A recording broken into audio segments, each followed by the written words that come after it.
Hello, welcome to round 10 of Tales of the Valiant versus D&D 5e, Compare and Contrast. Today we're going over the Sorcerer, and what the differences are between the Tales of the Valiant Sorcerer and the D&D 5e Sorcerer. I hope you enjoy! The first change between the D&D 5e Sorcerer is the Sorcery Origin. You gain it at first level in D&D 5e, while in Tales of the Valiant, you get your Sorcery Origin at third level as any other subclass.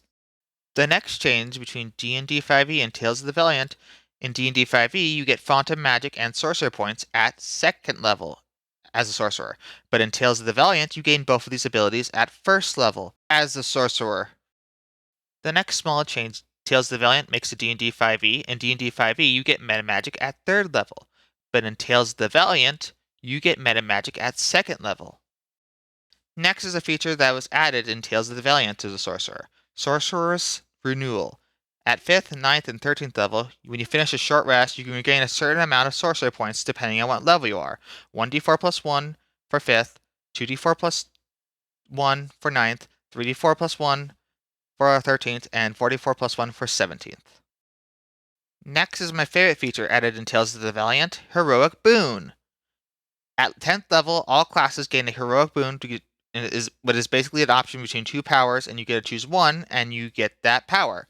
So for Tales the Valiant Sorcerer, you gain Arcane Instruction or Innate Spell. Arcane Instruction, you can find new ways to tap into your internal magic resource. When you fail an ability check, you can spend one sorcery point to add your Charisma modifier to a result, potentially turning a failure into a success. Or Innate Spell. You learn one spell of first or second circle from Arcane, Primordial, or Worm spell list. You can cast that spell at the lowest circle by expending a number of sorcery points equal to that spell circle instead of using a spell slot. When you gain a level in Sorcerer, you can replace an innate spell with another spell of first or second circle from the available lists. And another new thing what was added to Tales of the Valiant Sorcerer is Devour Spell. When a 14th level sorcerer feature for all sorcerers. When a creature you can see with a target view with a spell, you can use your reaction to attempt to immediately draw the spell's power into yourself. Make a charisma check with a DC equal to 10 plus the spell circle. On a success, you and every other target of the spell has advantage on saves against it, and it takes only half as much damage from it. You also gain a number of sorcery points equal to the spell circle.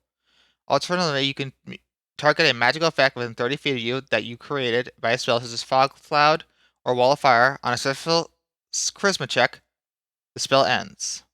And lastly, once you successfully devour a spell, you can't use this feature again until you finish a long rest, unless you spend 4 sorcery points to do so. Lastly, we'll go over the capstone features from D&D 5e and Tales of the Valiant. In D&D 5e, at 20th level, you gain 4 expended sorcery points whenever you finish a short rest. That's it. In Tales of the Valiant, you get an epic boon called Arcane Conjunction. When a spell or magical effect affects you, you can use your reaction to target one creature you see within 120 feet of you. That creature is affected as though it was also the target. Once used, you can't use this feature again until you finish a short or long rest, or unless you spend 10 sorcery points to do so. Thank you for watching my video. If you like this video, maybe check out my other videos I made about this Tales of the Valiant classes. Hope you enjoyed. Catch you later.